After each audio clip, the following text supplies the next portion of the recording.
मां दुर्गा के पावन नवरात्र आते ही पूरा वातावरण भक्तिमय हो जाता है। 9 दिनों तक हम शक्ति स्वरूपा माता की उपासना करते हैं। अपने मन, वाणी और कर्म को शुद्ध करने का संकल्प लेते हैं। यह समय केवल व्रत और पूजा का ही नहीं, बल्कि आत्म परिवर्तन और साधना का पर्व है। नवरात्र का वास्तविक अर्थ है अपने भीतर की नकारात्मक शक्तियों पर विजय पाना और दिव्यता को आमंत्रित करना। जब हम इस दिव्यता का आह्वान करते हैं तो हमें अपने हर विचार और हर कर्म को शुद्ध रखना चाहिए। इसीलिए कहा गया है कि इन पावन दिनों में कुछ ऐसे कर्म हैं जिन्हें गलती से भी नहीं करना चाहिए। ये कोई अंधविश्वास नहीं है, बल्कि हमारी आंतरिक शक्ति और साधना की रक्षा के लिए शास्त्रों में दी गई सीख है। सबसे पहली बात आती है भोजन की पवित्रता।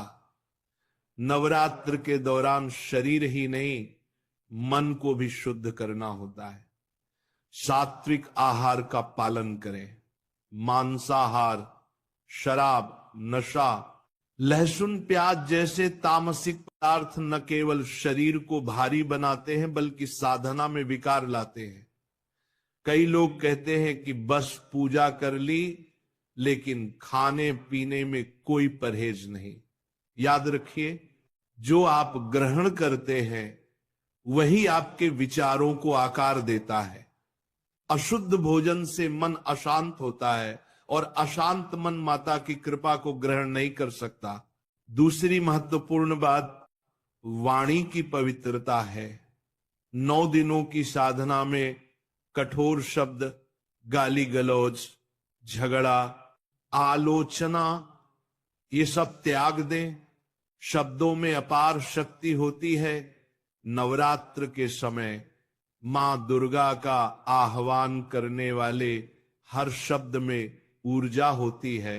अगर हम कटु वचन बोलते हैं तो वही ऊर्जा हमारे घर में नकारात्मकता फैलाती है। शांत और मधुर वाणी से ही मां की कृपा प्राप्त होती है। तीसरा है क्रोध। क्रोध केवल साधना को ही नहीं, आपके पूरे वातावरण को दूषित करता है। नवरात्र में क्रोध को जीतना सबसे बड़ा व्रत है। जब क्रोध आता है तो गहरी सांस लें, मां का नाम स्मरण करें। याद रखिए, मां दुर्गा का स्वरूप शक्ति है, लेकिन उस शक्ति का आधार करुणा है। करुणा से ही शक्ति स्थिर रहती है। दुर्गा का स्वरूप शक्ति स्थिर रहती है। चौथा है आलस्य। बहुत से लोग व्रत तो रखते हैं पर दिन का अधिकांश समय सोते हुए निकाल देते हैं। ये साधना का अपमान है। नवरात्र के दिन भजन, कीर्तन, पाठ और ध्यान के लिए है। मां की पूजा सिर्फ कुछ मिनटों की आरती तक सीमित नहीं है, बल्कि पूरे दिन का एक एक क्षण साधना से भरने का आह्वान है।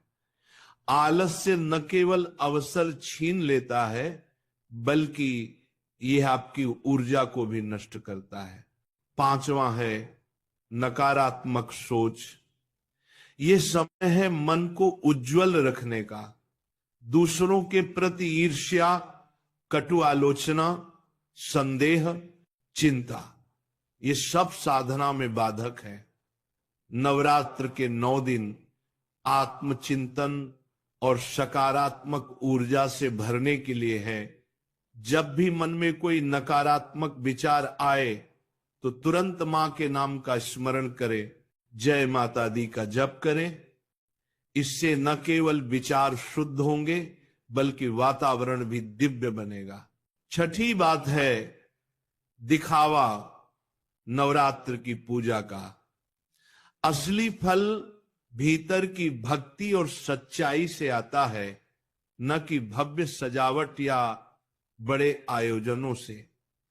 कई लोग दूसरों को दिखाने के लिए बड़े पंडाल, भारी सजावट और ऊंची आवाज में लाउड स्पीकर लगाते हैं, ये साधना नहीं, प्रदर्शन है। मां को भक्ति चाहिए, दिखावा नहीं। भले ही आपका मंदिर छोटा हो, भले ही आपकी आरती साधारण हो, पर यदि आपका मन निर्मल और भक्ति से भरा है तो वही मां को प्रिय है। 7वीं बात है अनियंत्रित मनोरंजन। नवरात्र के समय देर रात तक टीवी देखना, मोबाइल पर अशुद्ध सामग्री, सोशल मीडिया में व्यर्थ समय बिताना साधना को नष्ट कर देता है।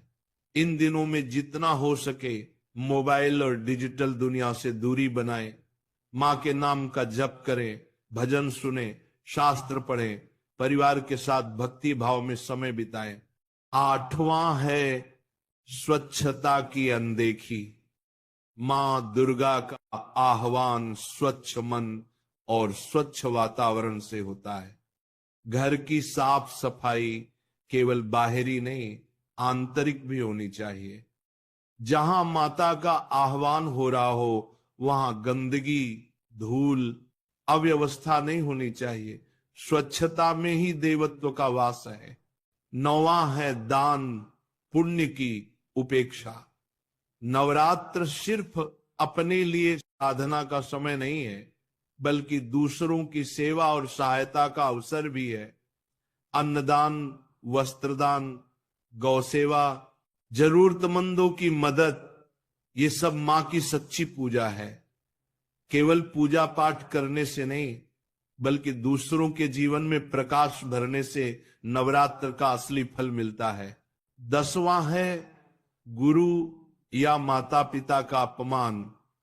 इस अपने दोषों को मिटाते हैं और मां दुर्गा की दिव्यता को अपने जीवन में उतारते हैं। जब हम इन 9 दिनों में शुद्ध विचार, शुद्ध आहार, शुद्ध वाणी और शुद्ध कर्म अपनाते हैं, तभी हम सच्चे अर्थों में नवरात्र का फल प्राप्त कर सकते हैं। याद रखिए, मां दुर्गा केवल हमारे बाहरी कर्म नहीं देखती, वह हमारे हृदय की भाव। पावन काल में अपने गुरु, बुजुर्गों और माता पिता का सम्मान विशेष रूप से करें। उनके आशीर्वाद के बिना साधना अधूरी है। उनका आशीर्वाद ही मां दुर्गा की कृपा का माध्यम है। प्रिय भक्तजनों, नवरात्र का अर्थ केवल व्रत और उत्सव नहीं, बल्कि आत्मा की जागृति है। ये वह समय है जब हम अपने भीतर की शक्तियों को पहचानते हैं, भावना को देखती हैं। यदि आपका मन निर्मल है, वाणी मधुर है, कर्म सेवा से भरे हैं, तो मां अवश्य प्रसन्न होंगी और आपके जीवन को शक्ति और शांति से भर देंगी। तो इस नवरात्र में संकल्प ले, मैं हर नकारात्मकता को छोड़ दूंगा। मैं अपने आहार, वाणी और विचार को शुद्ध रखूंगा। मैं दूसरों की सेवा करूंगा। मैं मां दुर्गा का नाम हर श्वास के साथ लूंगा। जब ये संकल्प आपके जीवन का हिस्सा बनेगा, तो आप देखेंगे कि नवरात्र केवल 9 दिन का पर्व नहीं, बल्कि आपके हर दिन का उत्सव बन जाएगा। मां की कृपा से आपका जीवन आलोकित होगा। आपके घर में शांति और समृद्धि का वास होगा और आपके भीतर वह शक्ति जागेगी जो हर बाधा को तोड़ सकती है। ये समय है अपनी आत्मा को पहचानने का, अपनी कम